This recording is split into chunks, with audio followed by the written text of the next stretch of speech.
Well, I have a problem with this clock. It's some LEDs on the front face that aren't working, and there's two of them that aren't lighting up. So there's crossover glowing on some other LEDs also going on. So quick scan of the board, everything looks alright. This one here is a Chimes board for Westminster Chimes. And there's the display board, all the LEDs soldered in. That's crazy.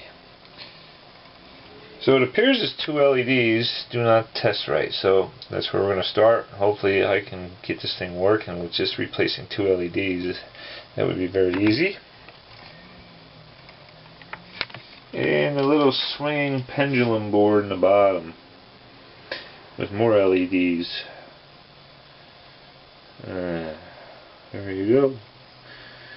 The speaker provides a tick-tock sound, which is interesting, and the Westminster Chimes actually sound really good with this board. I gotta tell you, I have no idea how this board works. It's all 4000 CMOS. But they get some really good sounding chimes out of that.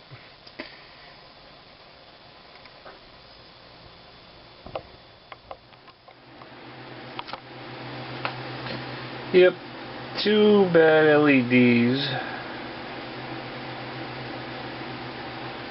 Got them out.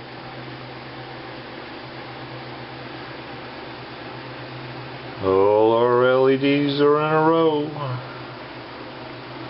So I'll go through with the meter and just verify them all again.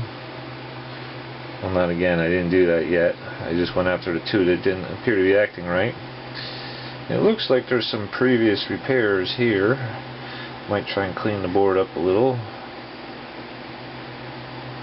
Oh, 4000 CMOS. A lot of 4017s.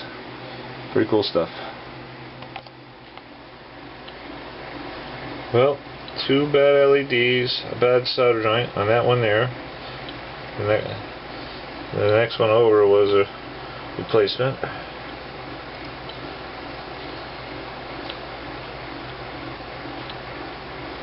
Chasing LEDs. 60 of these on the outer ring for seconds. Next one in is in the minutes, and there's 60 of those as well. There's another replaced LED. I wish I had exact ones. I don't. I may be on the lookout. Always change them later. But take care of the bad LEDs, and a weird phenomenon, crossover glowing, disappeared. So I am happy. Nothing more complicated than two bad LEDs and a bad solder joint.